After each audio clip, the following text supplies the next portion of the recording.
Strесстин эң жаманы бала чакасына эрине болгон стресс аялдарда көп болот болчу.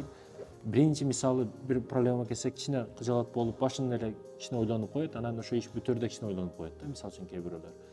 Кээ бир аялдар бар, ошол иш башталды, аягына чейин ойлоно берет да, стресс боло берет. Кызыл неге жанып калды деп ошого дагы стресс боло берет.